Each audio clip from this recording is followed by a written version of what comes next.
Hey, this is Scott Haase, and today I'm going to answer the age-old question of baseball of should I be throwing a curveball or a breaking ball or any breaking ball pitch? At what age? All those questions. So let's break down, first of all, I'm going to talk about three different things. Number one is going to be kind of the myth of the stress on the arm. Number two is how it's actually causing stress in the arm. And then number three, the safest way to be throwing a curveball or a breaking ball, whatever pitch you choose. So, number one, the myth of stress. When you throw a baseball, let's get this straight. If you throw a baseball, there is going to be stress on your arm. Crazy. Wow. There's stress on your arm every time you throw a baseball. That's why it's important to be strong and be healthy and all those things and throw more often so you can be able to throw more often, because there's going to be stress on your arm. Guys get sore arms from being in beer league softball, adult softball, from women throwing a softball, from someone throwing a golf ball, from a kid playing baseball. There is stress on your arm. Throwing a football, there's stress on your arm. So let's dispel this myth that there is stress because you're pitching or stress because you're throwing a breaking ball. Yeah, there's always going to be stress. Okay, number two though, let's talk about how that stress is actually happening with a curveball. So, like I said and like we've established, there is already stress on your arm when you're throwing. So if you're out here and you're throwing, there's stress on your arm, there's stress on your body. What happens with a curveball is the stress is just a little bit different.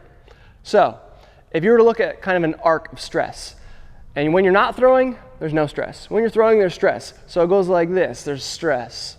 So I go to throw a baseball and there's added stress. Like you're going up a roller coaster, whoa, there's some stress. What happens with a curveball is that roller coaster goes up a lot quicker and then down a lot quicker.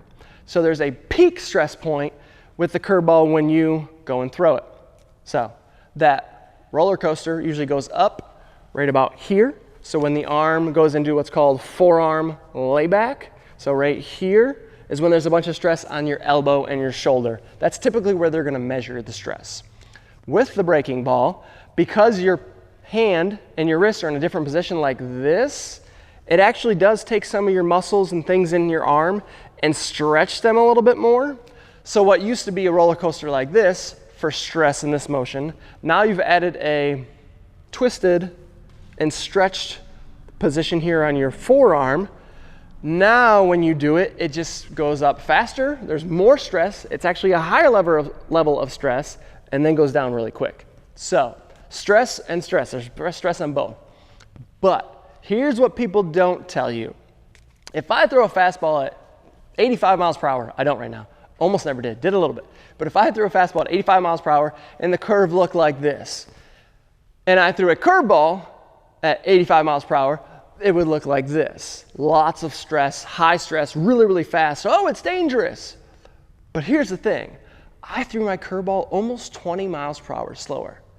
Now, there's ways to measure that somewhat, but unless you have something in my arm, there's really it's almost impossible to measure the level of stress exactly on my arm and if it's going to cause me pain or anything. And that changes for everyone, because some guys throw hard breaking balls, meaning that they throw up faster, and some guys throw looping curveballs that go slow. You can't tell me that a hard breaking ball and a slow breaking ball have the same amount of stress in the arm. You also can't tell me how much different they are from a fastball. Is it more stress, 80 mile per hour curveball, 80 mile per hour fastball? That's going to be different, yes. But if I go 80 mile per hour fastball and a 40 mile per hour curveball, there's not a whole lot of stress on here. So that's why you can't just tell someone blanketly, don't throw a curveball, don't throw a breaking ball because it causes stress on your arm and it's worse than a fastball, the end, don't ever do it. Because it's not that easy.